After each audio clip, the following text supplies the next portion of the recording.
첫 번째는 가장 시총이 큰 그 중에서 선정할 종목은 대표님 안녕하세요. 네, 안녕하세요. 좋은 소식 있으시다면서요? 제가 다음 주부터 경제 관련 채널의 주식 전문가로 매주 출연하기로 했거든요. 결정이 되게 되면은 공지를 드릴 거고요. 많은 전문가들과 함께 자료 공유도 하고 같이 스터디도 하기 때문에 양질의 컨텐츠로 젊은 부자들 TV에서도 진행할 수 있을 것 같습니다. 현재 주식 상황 어떤지요? 다우존스랑 나스닥 같은 경우는 여전히 강세를 보이고 있고요. 다만 중동 전쟁의 확전 가능성에 따른 소폭 하락세는 좀 보이고 있지만 여전히 견조한 모습으로 21선 위에 잘 지지를 하고 있는 모습이고요. 실업률 청구상도 예상치보다는 소폭 상회했지만 그래도 노동시장은 여전히 견조하다라는 입장이고요. 예정된 수순대로 B컷에 따른 금리나 기대감에 따라서 주가는 천천히 우상향하고 있는 구조라고 할 수 있는데, 그것보다 훨씬 더 중요한 건 우리나라 증시라고 할 수 있겠죠. 미국 증시나 일본 증시, 대만 증시에 비해서 훨씬 더 약한 모습을 보이고 있는 우리나라 증시를 분석을 해보면, 일단 코스피 상황은 보시는 것처럼 제가 미리 예측한 N자형 패턴 하락 이후에 다시 반등은 했지만 지난주 27일에는 0.8%, 30일에는 마이너스 2%의 장대 음봉이 나오면서 저점을 좀 낮춰가고 있는 모습인데요. 오늘과 같은 경우는 민주당에서 의원총회를 하기 때문에 금투세를 2, 3년 동안 유예를 할 것인지 폐지를 할 것인지가 결정되는 구간이기 때문에 오늘이 굉장히 증시에서 중요한 변곡점이라고 할 수 있을 것 같습니다. 다행히도 현 시간에는 아직은 0.55% 5분봉으로 보면은 그래도 강하게 상승하고 있는 흐름이고요. 다만 이 흐름이 오후까지도 이어질지는 다시 한번 체크를 해봐야 되고, 중동 전전의 확정 가능성 때문에 아무래도 유가도 오르고 있고 원자재 가격도 같이 오르고 있기 때문에 우리나라 증시에는 부담이 될 수도 있어서 추후에도 좀 지켜봐야 될 것 같습니다. 그리고 전체적으로 코스피 상위 업종 한번 살펴보면은 삼성전자 여전히 역배열이고요. SK하이닉스 역배열에서 소폭 반등했지만 다시 밀리고 있는 흐름이고, LG에너지솔루션 과대낙폭 이후에 기술적 반동 후에 현재 횡보하고 있는 흐름이고요. 삼성바이오로직스 정배열 강한 추세 속에서 4, 5일 조정받고 다시 오늘 한 7%대 21선 돌파하는 강한 흐름이고요. 현대차 같은 전장도 여전히 횡보세, 특이 동향 없이 횡보를 하고 있는 흐름입니다. 제가 투자의 비중을 늘리는 시점을 삼성전자의 외인 매도세가 돌아서는 시점이라고 말씀드렸는데요. 보시는 것처럼 아직도 돌아서지가 않았습니다. 하루를 제외하고는 24거래일 연속으로 외국인 순매도세가 이어지고 있고요. 이것이 매수세로 돌아서는 시점이 우리가 투자의 비중을 늘릴 때라고, 지수가 상방으로 가는 시점이라고 보고 있습니다. 다만 이제 오늘 금투세가 만약에 유예 또는 폐지가 확정되게 되면 하루 이틀 정도는 재료소멸로 조정을 받을 수 있겠지만 결국에는 우상향하는 구조로 10월달 증시는 좀 기대되고 있는 상황이고, 실적 시즌이 시작됨에 따라서 호실적이 기대되고 있는 방산, 조선, 미용기기 중심으로 상승이 이어질 것이라고 생각하고 있습니다. 현재 시장은 삼성전자가 7월 이후로 두 달 동안 약 35% 정도 급락한 모습, 우리나라 시총 1위의 기업이 이렇게 35%씩이나 급락을 한다는 것 자체가 굉장히 코스피가 약세고 반도체에 대한 업황에 대한 전망이 좀 갈리고 있다고 표현할 수 있을 것 같고요. 모건 스탠리 같은 경우는 목표가를 거의 반토막 정도 낼 정도로 반도체 업황을 안 좋게 보고 있고, 반면에 JP모건 같은 경우는 또 메모리 수요 늘어날 것이다라고 엇갈린 전망을 내놓으면서 시장은 약간 혼조세로 가고 있지만, 어쨌든 절대적으로 보면은 삼성전자든 SK하이닉스든 PBR, PER을 봤을 때는 상당히 낮은 수치이기 때문에 충분히 지금부터는 분할 매수를 해도 시드가 여유 있는 분들은 충분히 괜찮은 가격대라고 볼 수 있을 것 같습니다. 지난주에 추천해주신 게 일주일 만에 많이 올랐는데, 일단 지난주 촬영일은 9월 26일 목요일이었고요. 두 종목을 추천을 했었죠. 화장품주인 VT는 중국 경기부양책 수혜주로 선정을 했었고, 에코프로 머티는 배터리가 1년 3개월 정도 하락한 이후에 최근에 기술적 반등을 하고 있는 가장 강한 배터리 대장주로서 추천을 드렸었는데요. VT 같은 경우는 보시는 것처럼 26일 추천 이후 다음날 한 4% 정도 급등을 했었는데, 그러고 나서는 한 이틀 정도는 또 시장 상황의 안 좋음에 따라서 밀렸거든요. 하지만 오늘 다시 이렇게 5% 급등하는 모습입니다.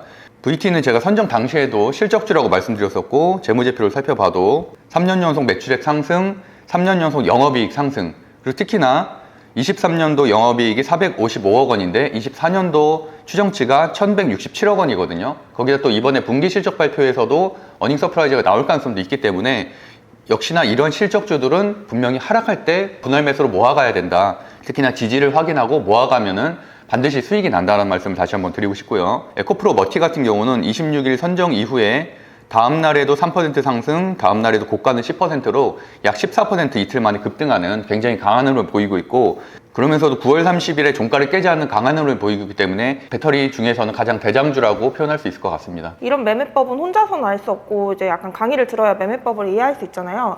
혹시 그런 강의가 있을까요? VT 같은 경우는 실적주라고 표현을 했고 에코프로머티는 제가 선정 당시에도 테마주라고 표현을 했었잖아요. 그러니까 실적주 같은 경우는 시수, 제재차를 모두 고려를 해야 되고 테마주 같은 경우는 수급과 재료 차트만으로 판단하기 때문에 당연히 매매법은 다르다고 할 수 있을 것 같고요. 제가 이번 달에도 1년에 2번 하는 주식 스터디 16기 강의가 예정되어 있기 때문에 필요하신 분들은 고정 댓글 확인하시면 자세하게 확인할 수 있을 것 같습니다. 10월 둘째 주 시장 전망은 어떻게 될까요? 오늘 말씀드린 대로 가장 중요한 지금 금투세 이슈가 유예로 갈지 폐지로 갈지가 가장 중요하다고 볼 수가 있고 지금 중동 전쟁이 확전될 가능성도 있잖아요. 지금 어쨌든 지상군도 투입이 된 상태고 가장 중요한 건 이스라엘이 과연 이란의 핵시설을 공격을 할 것인지 미국은 당연히 만류를 하고 있는 입장이고 사실 아직까지는 아무도 예측할 수가 없는 상황입니다. 그래서 이번 주말이 그 이스라엘과 이란의 전쟁이 확전 가능성 때문에 가장 중요한 그런 주라고 할 수 있을 것 같고 만약에 여기에서 어느 정도 전쟁이 소강 상태로 간다고 하면은 다음 주부터 주가는 다시 우상향할 것이라고 보고 있습니다. 오를만한 종목 2가지 추천해 주세요. 제가 좀 전에 말씀드렸던 게 현재 글로벌에서 가장 중요한 이슈는 중동 전쟁이라고 말씀드렸잖아요. 그런 것 때문에 방위산업 관련된 주들, 유가 관련된 주들, 전쟁 관련된 주들이 모두 다 오르고 있거든요. 그러다 보니까 오늘은 방산 관련된 주와 이 원자재 관련된 주 한 종목씩을 선정을 했는데요. 첫 번째는 방위산업 관련된 주에선 가장 시총이 큰 14조 8천억대의 하나 에어로스페이스입니다. 제 투자자 수급 동향을 보면 한 달간 거래가 정지되어 있음을 알 수 있는데요. 그거는 인적 분할에 따른 거래 정지였었고 27일부터 거래 재개가 됨에 따라서 다시 한번 좀 급등하는 흐름으로 가고 있고 역사적 신고가 흐름으로 가고 있습니다. 27일에도 양매수가 들어왔고 10월 4일인 오늘에도 외국인 기관 양매수가 들어왔고요. 그 다음에 재무제표를 살펴보면은 22년도에 7조 604억 원, 23년도에 9조 3,590억 원, 24년도 추정치가 11조 2,593억 원, 그리고 영업이익을 보면은 22년도가 4,300억 원, 23년도가 6,911억 원, 24년도 추정치가 1조 1,046억 원, 모두 매출액 3년 연속 상승, 영업이익 3년 연속 상승, 유보율도 61%로 1000% 이상, 부채 비율은 300%로 우리의 기준이 100% 미만 이내는 못 미치긴 하지만 그 세 가지 요건은 완벽하게 충족을 하기 때문에 사실 제가 주식 방송을 시작한 이후로 가장 많이 추천했었던 종목 중에 하나고요.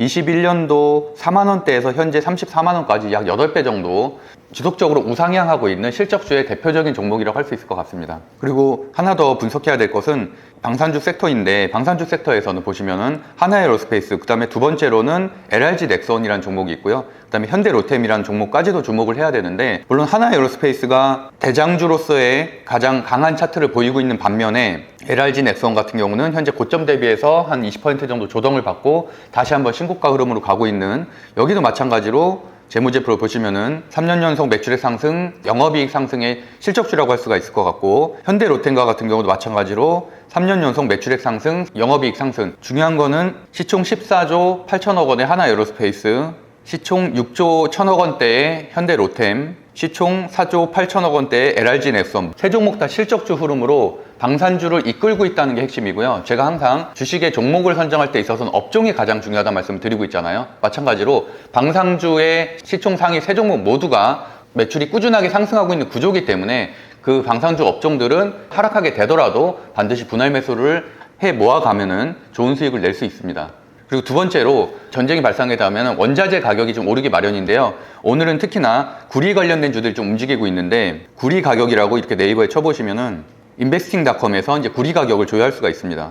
1년치 통계를 보면은 2024년 5월 달에 고점을 찍고 나서 조금 하락을 했지만 다시 한번 지금 재차 신고가 흐름으로 가고 있는 강한 흐름이거든요. 그러다 보니까 오늘 같은 경우는 이 전쟁과 관련해서 구리 같은 경우는 특히나 총알을 만드는 데도 쓰기 때문에 방산 관련된 주로 분류가 되기도 합니다. 그래서 오늘은 구리 관련된 주인 풍산이라든지 KBI 메탈과 같은 종목들이 3%대 상승을 좀 하고 있고 그 중에서 선정할 종목은 풍산인데요. 풍산 역시나 방산주로 제가 여러 번 선정을 했었던 종목이고 방산주면서도 구리 관련된 주 테마주로도 같이 움직이는 종목입니다. 수급 동향을 보면은 기간 매수세가 꾸준히 들어오는 걸 알 수가 있고 재무제표를 살펴보면은 풍산은 3년 연속 매출액 상승은 아니지만 전년 대비해서는 소폭 매출액이 상승을 했고 영업이익도 23년도에 2286억 원이 24년도 추정치가 3,832억 원으로 전년 대비해서 약 한 20% 정도 상승하는 흐름을 보이고 있기 때문에 우리 시수 제재차에 맞는 실적주 요건은 아니지만 차트상으로 봤을 때도 삼각 수렴의 좋은 흐름으로